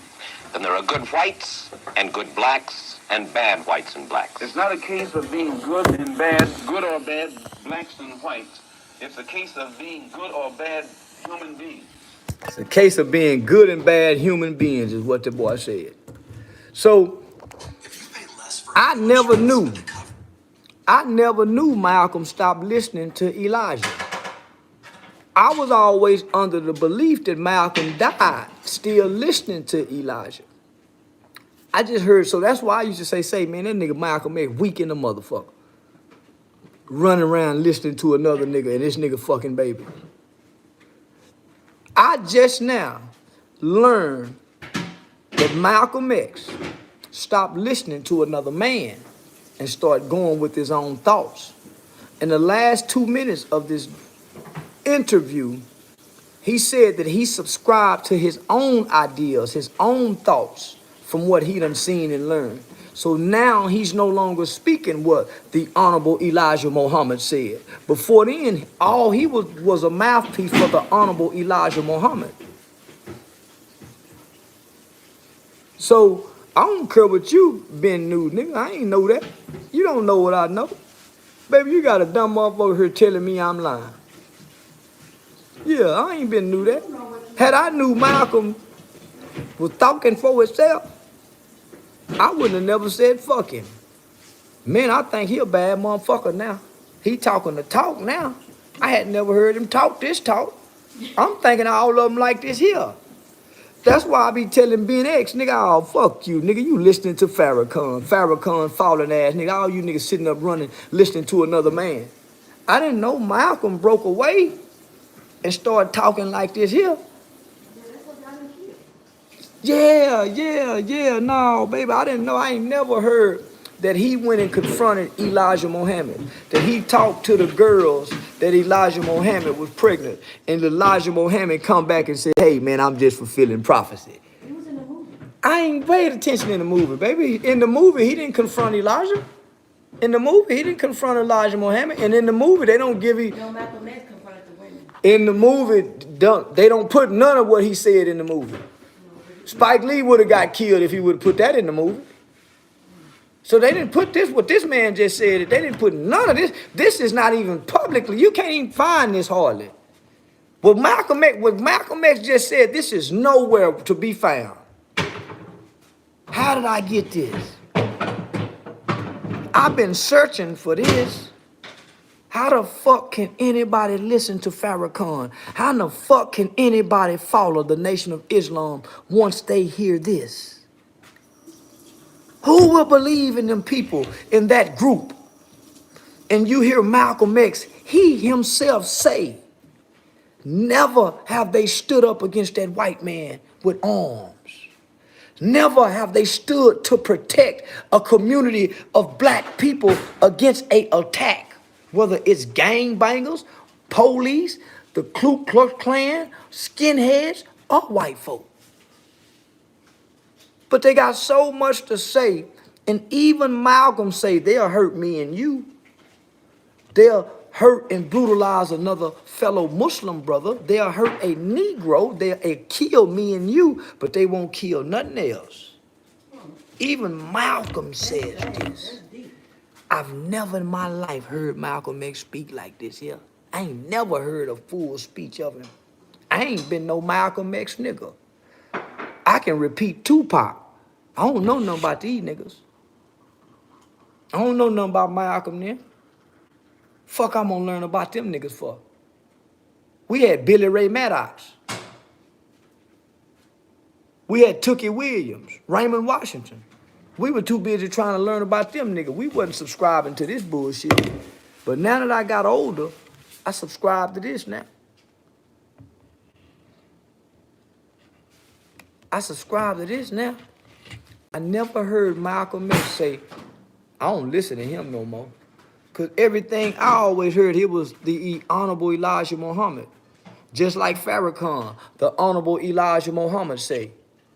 Just like Ben X say, the Minister Farrakhan say. These niggas ain't speaking they mind. They ain't speaking. These niggas is puppets with something in their ass, regurgitating what another motherfucker saying. These niggas don't think. That's why I can't subscribe to the bullshit. Is Malcolm X better than Martin? I'm better than Martin and Malcolm. Fuck them niggas, they dead. Don't come to they ain't Malcolm X ain't done a motherfucking thing. Martin Luther King ain't done a motherfucking thing for me. My mom always told me if a motherfucker hit you, you hit him back. So Martin Luther King ain't never appealed to me. I didn't start liking Martin Luther King till I found out he fucked a bunch of women. Yeah, that's when I started liking him. He smoked cigarettes and he used the word nigga. That's when I started liking him. But I don't believe in nothing. Let a motherfucker hit you and you don't hit him back. The old nigga say motherfucker do something to you, you kill him. Mama say if you can't whoop him, you pick up something and knock the shit out of him with it. Grandmama say you jug him, you poke him. So I don't know what the fuck Dr. King talking about. So fuck him. Is Malcolm better? Malcolm let niggas kill him. Malcolm talked this talk right here. He talked this talk right here. And when they got ready to search the ballroom, he said, no, man, don't y'all search the ballroom. He was supposed to be like Chalino Sanchez, nigga, singing with a gun on him. Malcolm X was supposed to be killed with a gun in his pocket after talking like this here. So was Malcolm or Martin better? Man, fuck both of them. They ain't never stood over no white man and watch him die. I can describe to you what it's like to watch a white man die. I gave a nigga a gun and told him to kill him. Shoot him. I can tell you a whole story about it. Malcolm or Martin can't. So that's the difference. And your OG can't. Mm-hmm. God bless this food in the name of Jesus. May be nourishment to our body and bless these beautiful hands that prepared it. And keep blessing this family. In Jesus' name, amen. Yeah, don't tell me nothing. Who better? I'm better, nigga. I'm living. I'm alive. Nigga with no lung, no air in his lungs ain't better than a nigga breathe. You ready to eat, mama?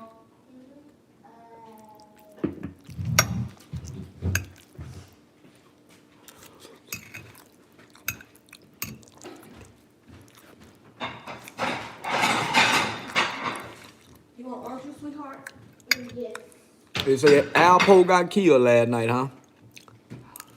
Alpo should have been dead. What took them niggas so long? Yeah, that mean he must have made somebody mad. But yeah, Alpo should have been dead. Didn't they kill that little boy? You want a biscuit? Didn't they kidnap that baby and cut that baby finger off and then kill that baby? I'll make you some apples. And then didn't he tell on everybody? He done all this killing. Alpo done all this killing all over the East Coast. And then when the white boy get him, he say, I'm gonna tell. I ain't gonna tell on nobody from Harlem. Man, you done killed a bunch of people. And you done killed the baby.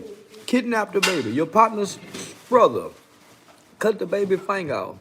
So, hey, and then when you get out, you living the life as if you got away with something. You're not speaking to children. You're not trying to redeem what you've done. Y'all think God don't exist no more? You have a death wish, Mr. White. We all have a death wish. We was all promised to die. That's the death wish. You was born and you go die. That's the death wish. See, the difference between our death wishes is what you do while the death wish is still above you. Do you help people? So you got to go redeem that. And if you don't redeem it, then you get got like Alpo. See, I don't know what God you believe, but our Hopo been out of prison for what? 4, 5, 6, 7 years? Whatever forces is in the sky gave him time to try to come out here and make it right. Whatever forces was in the sky gave him time to come out here and make it right. And what did he do? We all get a chance to make wrong right. We all get a chance to make wrong right.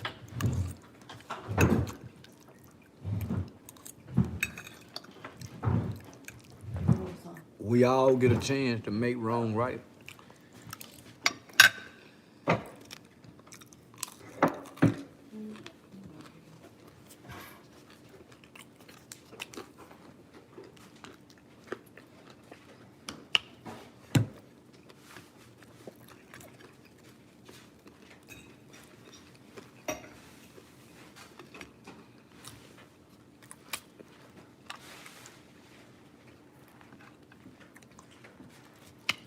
So, you can't chew that bacon, can you? She can suck on it a little bit. Make it soft. Bacon ain't good sucking on it. Oh, you had that wax in your mouth? Yeah. Oh. Oh. Yeah, no, baby, bacon ain't good sucking on That's it. how she gotta eat it. Old people suck on it. Just not eat it if you gotta suck on it. Just eat the potato. Suck with how I can't tell how to eat. Yeah, you sure about it. Let me mind my motherfucking business. Suck on food and ain't got no Yeah, my teeth, baby. they go. Yeah, them braces over there, they done fucked everything up. Just in a cup open and drink, right? But yeah, see what these young folk be forgetting. Man, God still exists whether you believe in him or not. Oh, I don't worry about death because I ain't in control of it. That's what a coward do. Warriors don't worry about death. They fear it, yeah, but they don't worry about it. Yeah, nigga. Much shit I done and got away with, and I got a chance to redeem. Shit, you lying to me. Yeah. So that's why I wake up and do what I do, because I know I done wrong before. That's how I started working with kids. I discovered, okay, man, if I was able to get away with this, that must be my purpose in life.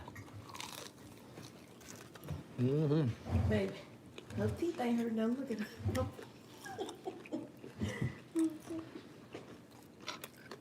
So, no.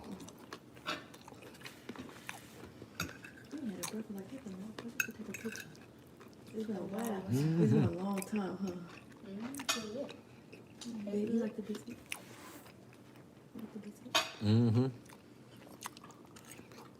Baby, it's a nigga right now hungry in the motherfucker.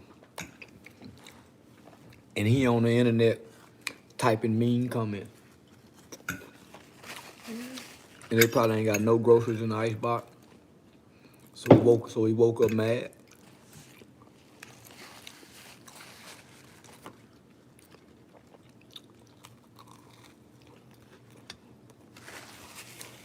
I got a truck full of groceries out there I gotta go pass out. Good, babe. The whole back bed full.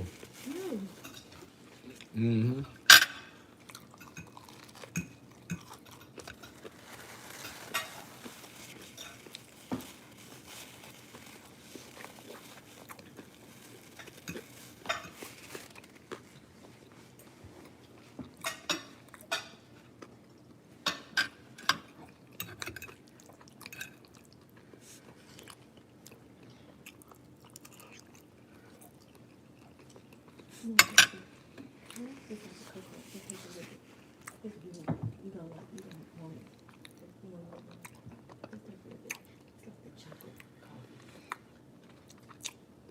I don't like chocolate mocha. What's that, baby? It's like a chocolate mocha coffee. Mm-hmm. I like white. And it's like caramel.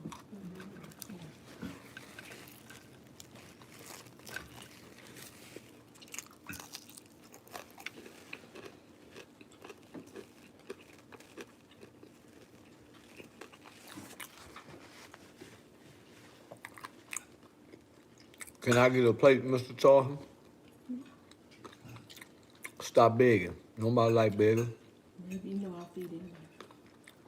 They gotta go get their own woman. Yeah, what's wrong with these niggas? Don't know how to get it on their own. They looking at their neighbor, coveting on their neighbor shit. No, nigga. Get off here and go make you some goddamn breakfast. Do we need some more bacon? Yeah, that's what you do. You don't ask nobody for nothing. Yesterday, and like months and months and months, I made breakfast for myself. Did you? You can make a breakfast for a whole day? Well, if your wife can't cook like mine, get her sister. Yeah. Go to your mama house. And if your mama don't cook, then nigga, you cook. Because somebody got to cook. Yeah, you go sit around and be sorry and lazy because your woman won't cook. So you go starve yourself. My mama didn't want me and my brother to be like you, dependent upon a woman where if she don't cook, we don't eat. Man, you cook. You know how to cook. Yeah, man, I know how to do everything. You know how to grill? I know how to do everything. Yeah, I can, yeah. I just know my place is hard. Okay. Man, his wife probably don't bathe either. Yeah, she probably just don't cook. She probably don't bathe nor clean up.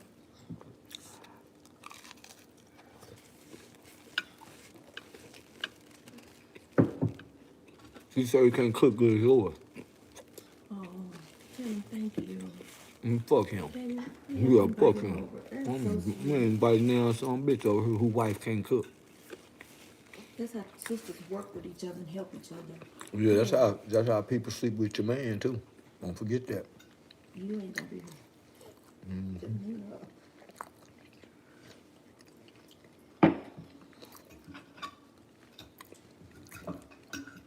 Say, nigga, Marlo the hard way. Say, stop asking so many questions, bum ass nigga. Ain't no woman messing with a nigga off the internet. Do your wife got a sister? She got 5 sisters, 4 sisters. Beautiful sisters. But they don't want no bum off the internet typing on a Sunday morning. And they daddy a preacher. Yeah, nah, nigga, you ain't the kind of man. Them people talk about you. Well, her mom never talk about you, nigga. Nigga on the internet talking about you. Where you get this nigga at? A girl off the internet. On a Sunday morning, he was typing to my brother-in-law on a Sunday morning watching it. For real, girl? Yeah, everybody would know. Yeah, they'll shame you, nigga. Yeah, bitch ass nigga, they'll shame your motherfucking ass. Internet freak.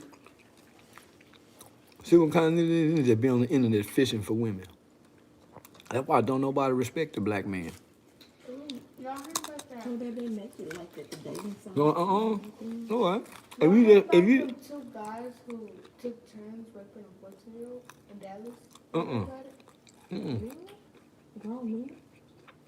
40-year-olds. Yeah, they need to be killed today. When was that? Like, I didn't see That goddamn dog barking. Not too long ago. What did he say, hush? Shut up, motherfucker!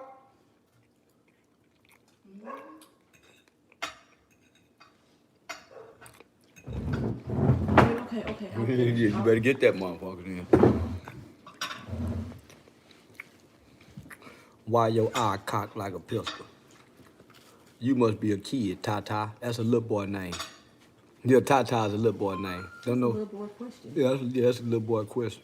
Yeah, it wasn't a middle school kid. Ain't no little boy question. Your mom ain't cooked breakfast this morning, I see, huh? Tata.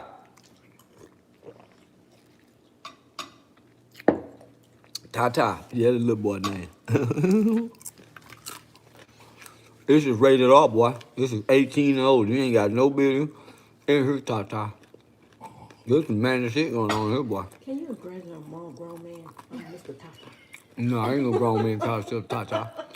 That's a little bitty boy. Son, his YouTube name say Tata.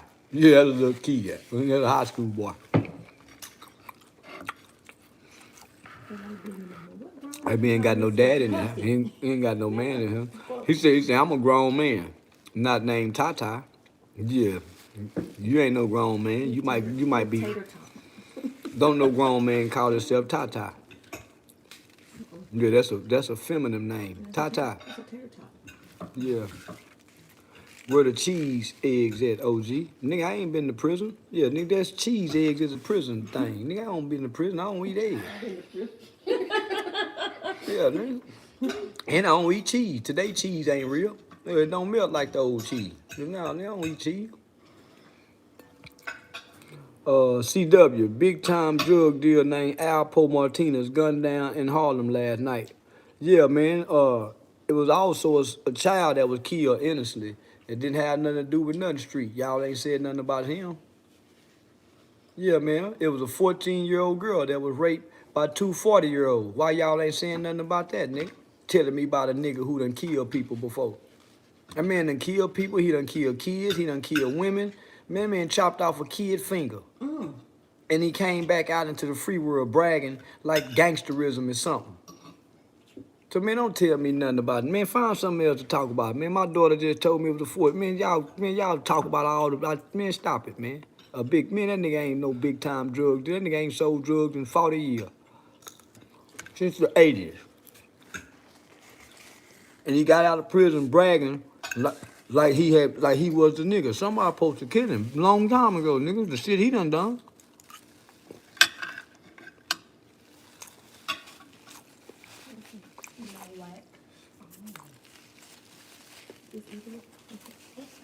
Yeah, they always looking at the bullshit, man. That's why I hate these motherfuckers. Alpo, Tata. Listen, this is gonna be a pleasure to do this. I'm gonna make it to where you can't ever comment on her. You'll be able to see me. Yeah, you'll be able to see me, buddy. But you won't ever be able to talk no more. It's kind of like a kid in elementary. He got to sit in the homeroom class during recess time, so he can't go outside and play. But he hear all the kids running around playing, having fun, giggling, and laughing. And every now and then you can peek out the window and see him out there playing kickball and grab ass with the little girl. So yeah, you won't be able to do it no more. So you gone, buddy. Yeah, you think you funny, Slim Body. Well, I'm very funny. The whole world is watching me. I'm so funny, I'm booked for comedy shows. I'm so funny, I done got 2 movie roles. So yeah, nigga, the world think I'm funny. I just think I'm bad like Michael Jackson. But you can't talk no more. You can't say nothing else. You will disappear forever, Tata. You won't ever exist no more again, Tata. Yeah, poof, he gone just like that, baby. Tata is forever gone. Ever. It's like he dead.